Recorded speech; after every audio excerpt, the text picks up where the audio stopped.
할렐루야. 주님의 탄생을 기뻐하며 감사하는 복된 성탄의 밤, 이 금요 찬양 예배 말씀의 자리 가운데로 나오신 모든 성도님들을 환영하고 축복합니다.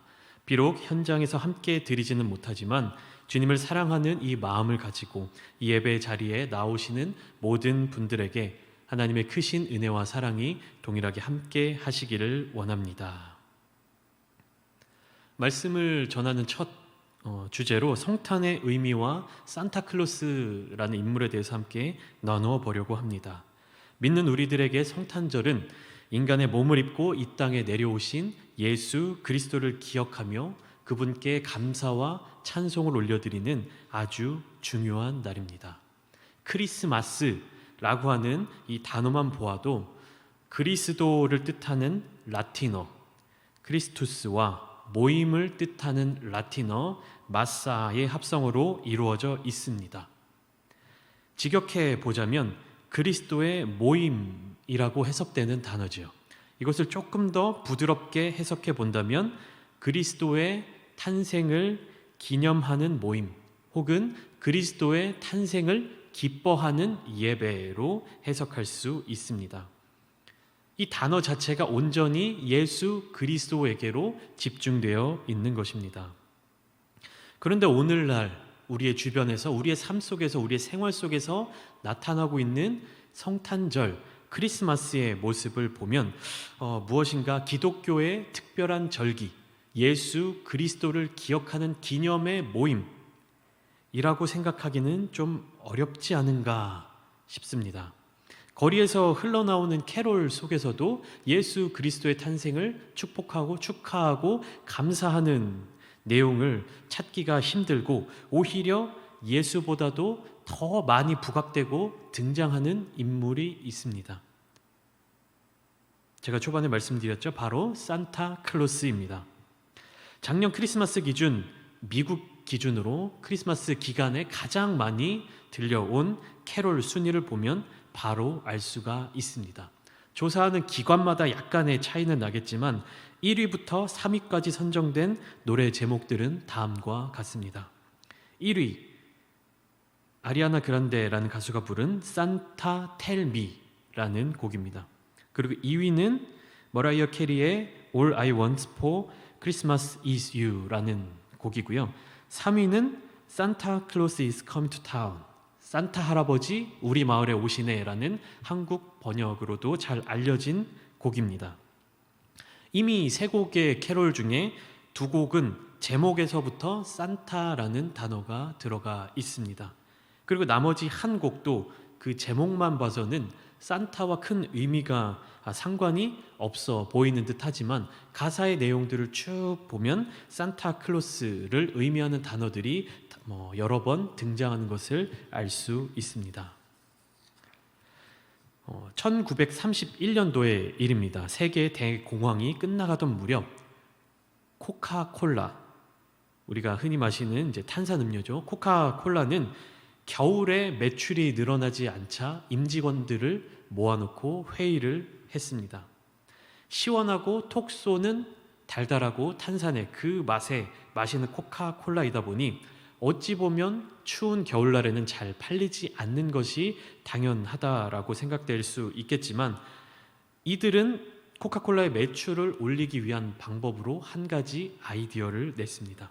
먼저 자사 브랜드인 코카콜라와 잘 어울리는 따뜻하고 부드러운 이미지의 캐릭터를 만들고 겨울이 시작되는 12월 달에 있는 큰 행사 두 가지를 하나로 묶어버렸습니다. 그리고 그 캐릭터와 그 기념일을 코카콜라와 연결을 지었죠.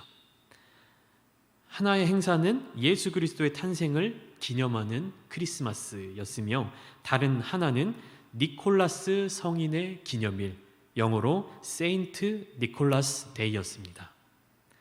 성 니콜라스 기념일의 주인공의 이름을 토대로 만들어진 가상의 인물이 예수 그리스도의 탄생을 기념하는 성탄절, 크리스마스에 한 손에는 전 세계 아이들에게 나누어 줄 선물을 두고 다른 한 손에는 코카콜라를 들고 기분 좋게 마시는 이 모습이 많은 사람들에게 친근함을 느끼게 하였고 빨간색 옷과 하얀 수염이 코카콜라의 로고와 거품이 가득 차오르는 콜라의 이미지를 생각하게 하여 매년 겨울에도 꾸준하게 매출이 증가하는 성공을 거두게 됩니다.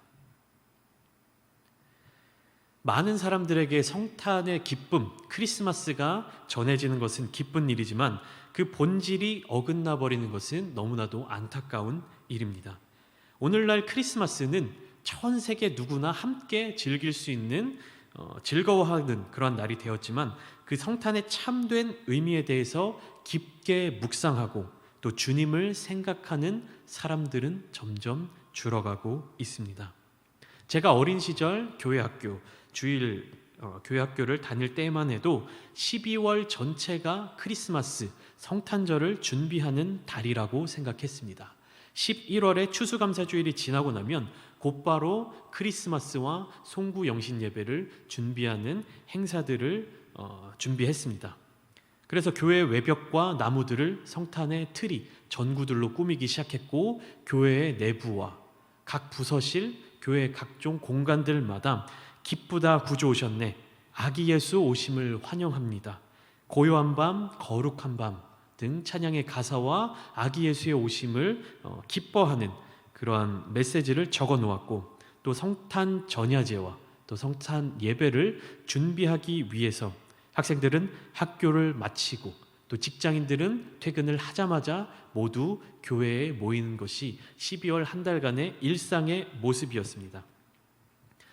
그리고 성도들이 함께 열심히 준비한 전야제와 성탄 예배의 그 기쁨을 예수 그리스도를 아직 알지 못하는, 교회에 나오지 못하는 세상 사람들에게 전하고 그 사람들을 초청하여서 교회 안에서 예수 그리스도를 전하고 교회 공동체의 기쁨을 함께 누리곤 하였습니다. 그런데 시간이 점점 지나면서 성탄을 대하는 교회의 모습이 달라지게 되었습니다. 행사가 점점 간소화되고 외부로 드러나는 조명들이 빛을 잃어가기 시작하고 그러면서 동시에 교회 내부의 다양함이 사라져 버렸습니다. 시대적 상황에 따라서 교회가 너무 요란하게 행사를 하면 안 된다, 성탄절과 연말 연시 이 연휴 기간에는 가족들과 함께 보내야 한다, 이런 의견들이 대두되기 시작하면서 성탄 예배와 전야제, 행사조차 사람들의 편의에 따라 편한 방법대로 편한 시간대로 바뀌어 버렸습니다. 교회가 이렇게 의미가 아닌 편리함과 유연함으로 대응하는 동안에 세상은 크리스마스를 자기들의 뜻대로 가져오기 시작했습니다. 자기들의 마음대로 이용하기 시작했습니다.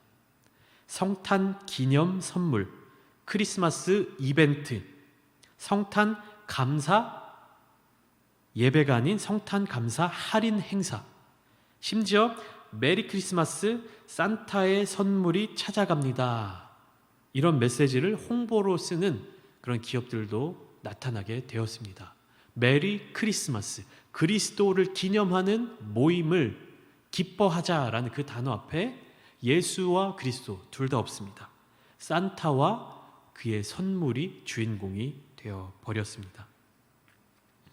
이제는 이러한 모습이 교회 내에서도 익숙하게 보여지고 우리들에게 자연스러운 모습으로 여겨집니다. 하지만 성탄의 주인공은 누가 뭐라 해도 예수님이십니다. 그런데 믿는 그리스도인들이 잠시 주춤하던 그 순간에 수많은 세상의 것들이 성탄의 주인공이 되기 위해, 그 자리를 차지하기 위해 달려들어 집중받고 조명받고 영광받고 있습니다. 여러분들의 삶 속의 주인공은 누구입니까? 예수 그리스도가 여러분들의 삶 속의 주인이자 주인공이십니까? 만약 아니라면 여러분들의 삶 가운데 예수 그리스도가 주인으로 계셨던 그 마지막 때는 언제였습니까? 성탄 영광의 자리에서 밀려나신 크리스마스의 진정한 주인공이신 예수 그리스도께서 우리의 삶과 우리의 마음에서조차 밀려나신 것은 아닌지, 이 시간 우리 마음의 진정한 주인이 누구인지를 더 깊게 묵상하기를 원합니다. 오늘 본문 3절의 말씀을 보면 베드로는 이렇게 이야기하고 있습니다. 우리 3절 말씀 함께 읽어보도록 하겠습니다. 시작. 너희가 음란과 정욕과 술 취함과 방탕과 향락과 무법한 우상 숭배를 하여 이방인의 뜻을 따라 행한 것은 지나간 때로 족하도다. 사도 베드로가 보낸 이 편지를 읽고 있는 그리스도인들은 향락에 빠져 살던 사람들이 아니었습니다. 음란과 정욕과 술 취함과 방탕함과는 거리가 먼 사람들이었습니다. 이미 그러한 삶으로부터 등을 돌리고 예수 그리스도를 따라 살아가는 삶을 살던 자들이었습니다. 예수 그리스도의 뜻이 그들의 삶을 지배하고 다스리고 있었습니다. 그렇지만 이들의 삶이 평온하기 때문에, 이들의 삶이 안정감이 있기 때문에, 또 세상이 아무런 방해를 하지 않기 때문에 이 자들이 예수님을 온전하게 쫓아 살아갈 수 있었던 것은 아니었습니다. 그것을 알고 있었기 때문에 베드로는 믿는 그리스도인들에게 끝까지 세상으로부터 구별된 삶을 살아내도록 권면하며 힘을 더하고 있는 것입니다. 본문 4절 말씀을 보면 더 구체적으로 이 사실을 알 수 있습니다. 이러므로 너희가 그들과 함께 그런 극한 방탕에 다름질하지 아니하는 것을 그들이 이상히 여겨 비방하나. 당시에 그리스도인들은 이방인들과 세상 사람들과 예수님을 믿지 않는 자들과 다른 삶을 살고 있었습니다. 무엇인가 다른 태도를 가지고 있었습니다. 이방인들은 극한 방탕에 다름질하는 삶을 살고 있었던 것과 반대로 그리스도인들은 세상과 구별된 삶을 살고 있었습니다. 그런데 여기에서 한 가지 이상한 점이 발견됩니다.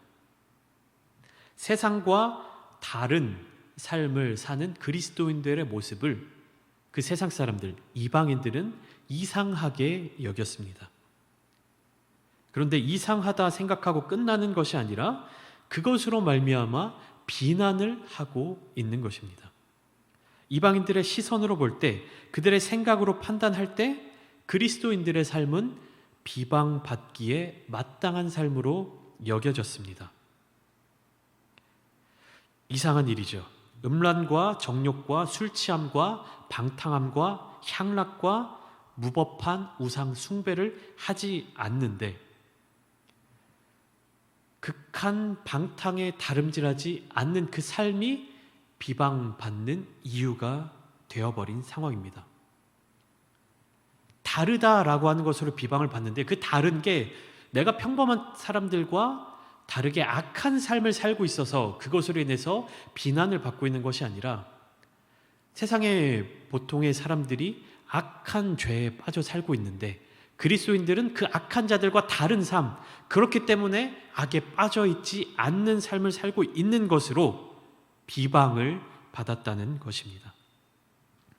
이미 무엇이 선한 것이고 무엇이 악한 것인지를 판단할 수 없는 이방인들이 가득한 그 질서가 어지럽힌 그 세상 속에서 그리스도인들은요, 비방을 받을 만한 자들이 되었습니다. 그리고 비방에서 더 나아가 고난과 핍박을 감당해야 하는 삶을 살게 된 것입니다. 세상을 살아가면서도 그 본질이 미묘하게 틀어지고 어긋나 버린 것입니다. 그리스도인들이 세상 사람들에게, 이방인들에게 비방을 받고 고난과 핍박을 받는 이유는 단 한 가지였습니다. 예수 그리스도를 본받아 하나님의 뜻대로 살기로 결단하고 다짐하고 그렇게 살아갔기 때문입니다. 본문 1절과 2절의 말씀을 우리 함께 읽어보도록 하겠습니다. 그리스도께서 이미 육체의 고난을 받으셨으니 너희도 같은 마음으로 갑옷을 삼으라. 이는 육체의 고난을 받은 자는 죄를 그쳤음이니 그 후로는 다시 사람의 정욕을 따르지 않고 하나님의 뜻을 따라 육체의 남은 때를 살게 하려 함이라. 예수 그리스도의 십자가의 고난, 그리고 그리스도를 따름으로 말미암아 겪어야 되는, 감당해내야 하는 육체의 고난은 그것을 가지고 있는 자는 죄를 그치고 사람의 정욕이 아닌 하나님의 뜻을 따라 살아간다고 고백하고 있습니다. 여기서 그리스도인들이 당하는 육체의 고난이라고 표현된 이 말은요, 단순히 몸에 느껴지는 통증이나 고통만을, 아픔만을 이야기하는 것이 아닙니다. 여기에는 어떤 내용들이 포함되어 있냐면, 내가 복음을 따라 살기로 다짐하고 내가 복음을 따라 살아가면서 겪는 모든 종류의 불편함을 의미합니다. 우리가 신앙생활을 끝까지 붙잡기 위해, 교회를 붙잡기 위해, 예배를 붙잡기 위해 감당해내야 되는 여러 가지 불편함, 그 시선들, 우리의 희생들, 이 모든 것들을 포함하고 있는 것입니다. 우리의 삶의 주인은 예수 그리스도이시죠. 우리의 입술로 이것을 모두 고백한 줄 믿습니다. 그리고 우리가 살아가는 이 땅에서의 그리스도인들의 삶의 모습은 천국의 모형이라고 이야기합니다. 하나님의 뜻이 우리의 삶을 다스리고 우리는 하나님의 뜻 안에 머물러 있는 것이 마땅합니다. 그런데 세상은 이 진리를 또한 살짝 비틀어 버립니다. 이러한 세상 속에서 하나님의 뜻을 끝까지 굳건하게 붙잡고 살아가는 사람들을 향하여 고지식하다, 지혜롭지 못하다 라고 이야기하며, 더 나아가 그 신실한 자들을 비방의 대상으로 삼아 버렸습니다. 너희들 때문에 기독교가 욕을 먹는 거야. 그렇게 미련하게 믿어서 어떻게 하냐. 그렇지만 이러한 상황 속에서도 감사할 수 있는 것은 우리 주님께서 이미 세상의 모습을 아시고 제자들에게 가르쳐 주셨다는 것입니다. 우리는 주님의 이 말씀을 붙들고 세상을 이기며 나아갈 수 있습니다. 고난 가운데에서도 진정한 복을 우리가 찾아 누리며 살아갈 수 있습니다. 마태복음 5장 10절로 12절의 말씀을 우리가 함께 읽어보겠습니다. 의를 위하여 박해를 받은 자는 복이 있나니 천국이 그들의 것임이라. 나로 말미암아 너희를 욕하고 박해하고 거짓으로 너희를 거슬러 모든 악한 말을 할 때에는 너희에게 복이 있나니 기뻐하고 즐거워하라. 하늘에서 너희의 상이 큼이라. 너희 전에 있던 선지자들도 이같이 박해하였느니라. 아멘. 고난 가운데에서 주님은 박해 가운데에서 제자들에게 복을 누릴 수 있다. 너희에게 복이 있다. 복을 누리고 있다. 이미 그 이전의 선지자들도 그러한 복을 받았다. 동일한 박해를 받았다. 라고 말씀해 주십니다. 오늘 본문 후반절 7절에서 11절의 말씀을 살펴보면 주님의 산상수훈의 가르침, 팔복의 가르침을 가장 가까이서 들었던 베드로, 그 사도 베드로가 이 편지를 보낸 핵심적인 이유가 담겨져 있습니다. 먼저 본문 7절과 8절을 함께 보시겠습니다. 만물의 마지막이 가까이 왔으니 그러므로 너희는 정신을 차리고 근신하여 기도하라.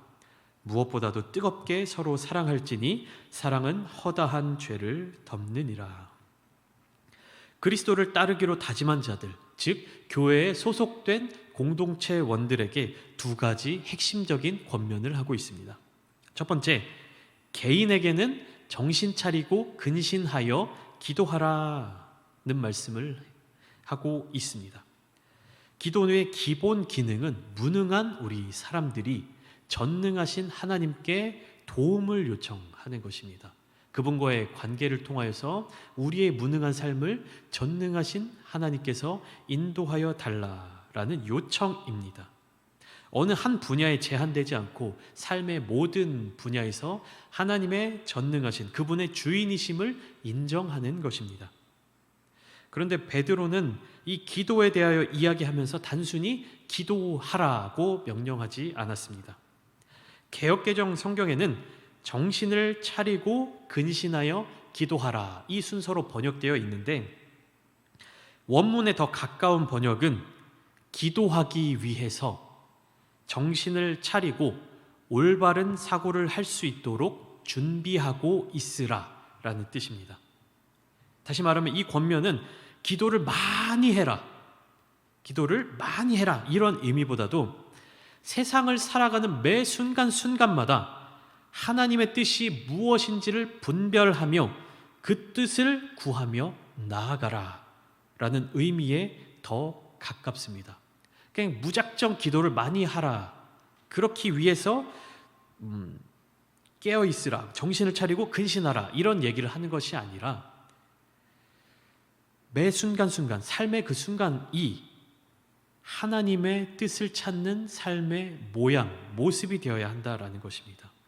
그 뜻을 구하기 위해서 날마다 끊임없이 정신을 차리고 있으라라는 뜻입니다. 하나님은 믿는 자들이 이 일을 잘 해낼 수 있도록 표본을 보내어 주셨습니다. 바로 예수 그리스도이십니다. 우리는 우리의 삶을 어떻게 살아가야 할지 모를 때, 하나님의 뜻이 우리 삶 가운데 어떻게 누려져야 하는지 알 수 없을 때 예수 그리스도를 바라봐야 합니다. 성경에서 기록된, 말씀에서 예정된, 표현된, 나타난 예수님의 그 모습을 우리가 살펴보면서 하나님의 뜻이 우리의 삶 가운데, 우리의 자리 가운데 나타날 수 있도록 해야 하는 것입니다. 세계적으로 유명한 우리나라의 피겨 선수 김연아 선수가 TV의 어떤 한 예능 매체에 나와서 한 이야기가 기억에 남습니다. 출연자들이 함께 김연아 선수에게 피겨를 배우는 그러던 도중에 한 진행자가 김연아 선수에게 이런 질문을 합니다. 피겨장에서 계속해서 스핀 동작을 하면 어지럽지 않나요? 넘어질 것 같지 않나요? 어떻게 그렇게 균형을 잘 잡을 수 있나요? 라는 질문을 했습니다. 이 질문에 대해서 김연아 선수가 대답을 합니다. 저는 괜찮습니다. 연습을 많이 해서 익숙해지기도 했고, 또 링크 위에서 회전 동작, 스핀을 할 때 그냥 그 순간 정신과 시선을 돌아가는 와중에 놓고 있는 것이 아니라 링크장, 경기장 어느 곳, 한 곳에 시선을 집중해 두고 있다라는 것입니다. 시선을 어느 한 군데 고정해 놓고 스핀을 돌면 집중해서 한 곳을 바라본다면 그만큼 어지러움증이 덜 한다라는 의미죠. 세상이 아무리 우리를 흔들어도, 우리를 혼미케 하고 우리를 계속 돌리고 정신없게 만든다고 할지라도 여러분들, 우리의 시선을 주님께 두시기를 바랍니다. 성경을 통해 기록된 주님을 바라보고 그 주님의 삶이 나의 삶이 될 수 있도록 기도하고, 또 그렇게 행하신 하나님을 찬양하는 삶, 이것이 우리 그리스도인들의 무기가 되어야 할 줄 믿습니다. 두 번째로, 공동체에게는 서로 사랑하라고 권면합니다. 우리 8절 말씀을 다시 한번 보겠습니다. 무엇보다도 뜨겁게 서로 사랑할지니 사랑은 허다한 죄를 덮느니라. 공동체 내에서 죄를 드러나게 하는 것이 아니라 죄를 덮어줄 수 있는 사랑, 서로 뜨겁게 사랑하기를 권면하고 있습니다. 세상은 잘잘못을 분명하게 가립니다. 내가 아닌 상대방의 죄를 용서할지 안 할지에 대한 선택을 나에게 줍니다. 그런데 교회 공동체에서는 그 결정권이 나에게 있지 않습니다. 주님께 있습니다. 그리고 주님께서는 허다한 죄를 덮어주는, 그리고 서로 사랑하는 공동체를 이루어 가기를 원하십니다. 그리고 주님의 이 사랑은 기쁨으로 서로 대접하며 각각 받은 은사대로 서로 봉사하며 세상과는 구별되는 삶을 살 수 있게 합니다. 그리스도의 사랑은, 그리고 그 사랑을 받은 그리스도인들의 사랑은 지위의 높고 낮음과 상관이 없습니다.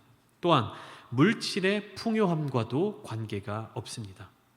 종이나 주인이나 아내나 남편이나 나이가 많은 자나 어린 자나 내가 가진 것이 많거나 적거나 상관없이 그리스도의 사랑은 그 모든 자들과 함께 나누기에 부족함이 없다는 것입니다. 사랑하는 서울제일교회 성도 여러분, 이 세상에는 우리들의 눈을 돌리게 하는 것들이 너무나도 많습니다. 우리가 가진 생각들을 아주 살짝만 틀어서 본질에서 벗어나게도 합니다. 세상의 것들은 우리가 생각하는 세상의 것, 하나님의 것, 이건 정반대의 위치에 있다라고 생각하기 쉽습니다. 내가 하나님을 바라볼 때에 세상의 것, 사탄의 것은 우리의 뒤쪽, 정반대에 있다라고 생각하기 쉽습니다. 하지만 세상의 것들은 하나님의 말씀과 정반대 방향에만 위치해 있는 것이 아닙니다. 내가 하나님의 뜻을 바라본다라고 할 때 내 시선의 뒤쪽에 있는 것이 아닙니다. 사탄의 유혹은 더 가까운 곳, 혹은 우리가 알아차리기 어려운 방식으로 우리를 유혹합니다. 대한민국의 양궁은 전 세계적으로도 인정받는 뛰어난 스포츠입니다. 이 양궁 선수들이 자리에서 관역의 정중앙을 놓고 조준을 합니다. 그러면 활을 떠난 화살은 70m를 날아가서 정중앙 10점에 정확하게 명중하게 됩니다. 그러면 두 번째, 만약에 똑같은 조건에서 이번에는 활 시위의 조준점을 1cm만 위로 올려서 동일한 조건으로 쏴 봅니다. 그러면 놀랍게도 이 활을 떠난 화살은 관역의 10점에서 마이너스 9점, 8점, 7점, 6점 더 적은 점수에 명중하는 것이 아니라 아예 관역 바깥으로 넘어가 버리게 됩니다. 우리의 시선, 우리의 자리에서 단 1cm 정도의 변화가 일어났을 뿐인데 표적 관역에는 아예 한참을 벗어나게 되는 결과가 나타나게 되는 것입니다. 우리가 느끼는 작은 차이, 우리가 정면을 바라보며 하나님을 바라본다라고 했을 때 아주 약간의 시선의 틀어짐, 세상과 사탄의 유혹, 이 정도는 괜찮을 거야 라고 하는 그 약간의 틀어짐으로 말미암아 우리의 삶은 하나님으로부터 벗어나게 될 수도 있습니다. 그리스도인들을 유혹하는 사탄의 계략이 이렇게 아주 조심스럽고 미세한 차이로 다가오게 되는 것입니다. 최초 뱀의 유혹이 이랬죠. 하나님이 참으로 너희에게 동산 모든 나무의 열매를 먹지 말라 하시더냐. 뱀의 유혹이 시작이 이거였습니다. 하나님의 모든 말씀을 부정하는 이야기를 한 것이 아니죠. 오히려 하나님의 말씀을 되새기고 상기시키는 듯한 질문입니다. 하지만 이 질문으로 말미암아 하와의 시선, 아담의 시선이 하나님으로부터 살짝 벗어나게 되었고 그 결과 에덴 동산에서 쫓겨나게 되었죠. 오늘 본문 11절 말씀을 함께 읽고 말씀을 마치려고 합니다. 오늘 본문 말씀 11절입니다. 만일 누가 말하려면 하나님의 말씀을 하는 것 같이 하고 누가 봉사하려면 하나님이 공급하시는 힘으로 하는 것 같이 하라. 이는 범사의 예수 그리스도로 말미암아 하나님이 영광을 받으시게 하려 함이니 그에게 영광과 권능이 세세에 무궁하도록 있느니라. 아멘. 여러분들에게 주어진 삶 속에서 어디를 바라보고 계십니까? 어떤 기준을 두고 삶을 살아가고 있습니까? 세상이 우리를 어떻게 바라보고 있든지, 어떤 방법으로 우리를 흔들고 있든지 그것과 상관없이 오직 예수 그리스도로 말미암아 하나님께서 영광을 받으시는 그러한 삶을 살아가시기를 원합니다. 나의 삶의 선택, 나의 삶의 생각, 나의 삶의 모든 모습이 나로부터 시작되는 것이 아니라 오직 나의 삶의 선택으로 인해서, 나의 삶의 행동으로 인해서 나의 시선을 두는 그 시선으로 말미암아 모든 삶의 모습이 그리스도를 통하여서 하나님께 영광을 올려드리는 귀한 삶을 살아내시기를 주님의 이름으로 부탁을 드립니다. 함께 기도하시겠습니다. 오늘은 예수 그리스도께서 인간의 육신의 몸을 입고 아기의 몸을 입고 이 땅에 나타내신 성탄의 날입니다. 우리의 삶 가운데 예수 그리스도께서는 아주 조용하게 다가오셨습니다. 그리고 그 조용하게 다가오신 예수 그리스도로 말미암아 우리의 삶이 하나님께로 온전히 회복되기를 원하셨습니다. 그것을 위하여서 주님은 그 고난을, 그 고통을 감당하시고 십자가까지 지셨습니다. 예수님께서 이 땅에 오신 이유가 그것입니다. 십자가를 지시기 위해. 그 십자가를 통하여서 우리 인류의 모든 죄를 회복하고 다시금 하나님과의 관계를 회복하기 위해 이 땅 가운데 오셨습니다. 오늘 거룩한 성탄, 주님께서 이곳에 오신 그 마음을 우리가 찾으며, 우리가 생각하며, 우리가 기억하며 이 시간 다짐하며 기도하기를 원합니다. 주님, 우리가 주님의 마음을 받아서 우리도 주님을 향하여서 나아가길 원합니다. 예수 그리스도로 말미암아 우리의 삶이 하나님께 영광을 돌려드리는 거룩한 삶이 되기를 원합니다. 우리 그렇게 결단하며 주님의 이름을 한번 부르신 뒤에 함께 합심하여 기도드리겠습니다. 주여